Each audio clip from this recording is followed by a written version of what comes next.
I am actually the first generation of the TV kids. My first exposure to art, believe it or not, was a clown on television who had an afternoon TV show somewhere in mid-Texas, I think out of Fort Worth. But this clown would present cartoons to the kids in the afternoon, and he had a studio audience. His shtick was that the kids would come up and just scribble all over this piece of paper that he had. And then he would then in turn come in and draw a picture from their scribblings, whether it's their name or just a scrawl or a single line. And that taught me that I could see pictures just in a line like that. My mind was blown.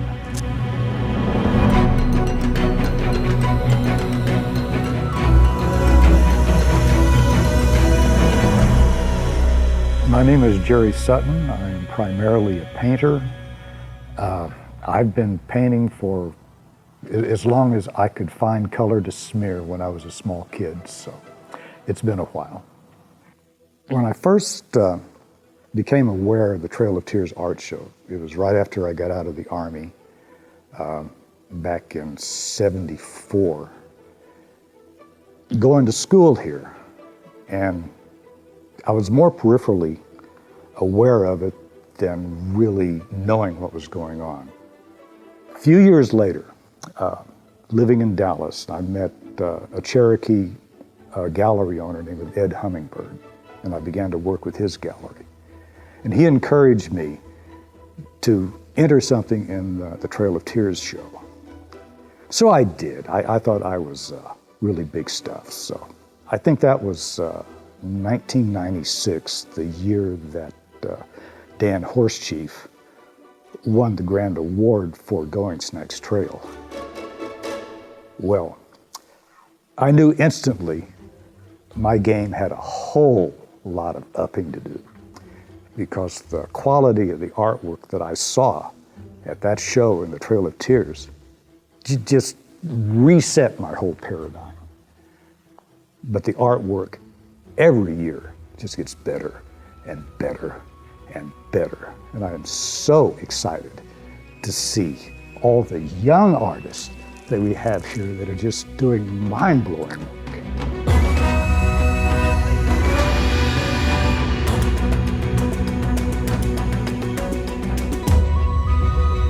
I won the grand prize in 2020 for a mixed media piece I titled Cultural Appropriation. I've been thinking a lot about juxtaposition. Juxtaposition is everything in art, because whenever you place things together, that's when you get drama. When you place ideas bumping up against each other, that's when you get drama. When you take shapes up against each other, that's when you get that interaction, that movement. At that time, it was a very prominent thing about how people were disrespecting, adapting, and manipulating native culture, unaware of what is sensitive, what is sacred, what is utilitarian, just blindly going about it and using it as decoration. So I got to thinking, what is really going on here?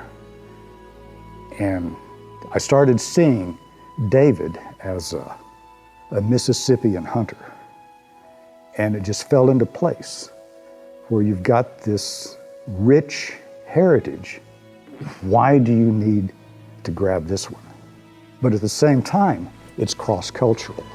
It's not just one direction. We have borrowed from that same rich heritage that created David. There's bound to be a way that we can respect someone else's culture, learn from it, and pass on what you learn.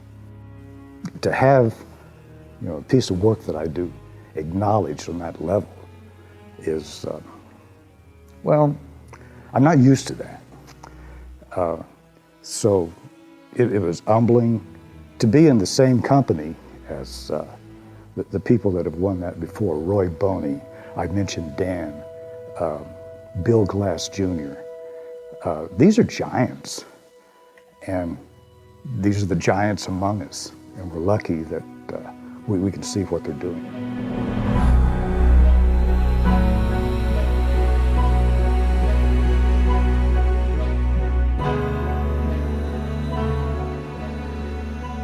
As a Cherokee artist, all of us are somewhere in a process of discovery and rediscovery, because over the years, over the centuries, decades, culture's been chipped away, chipped away, chipped away, chipped away, and the acculturization is almost complete. We lost our land. You think about it, you lose the land, you lose the foundation for everything.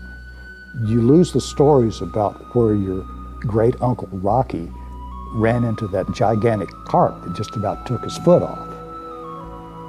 You don't have that whenever you've been moved 900 miles west. You lose all of that. You lose that history. That in turn, you start losing other things. So it's been a rediscovery for the Cherokee people. And here, in this show, we see the different paths that people are going individually for that path of rediscovery. Contemporary work like Kenda's, this wonderful abstract piece that I see, the photography, everything is passionate. There's not a person here that didn't put their heart and soul in this work. And that's what I love about this show. It's real. No fakes.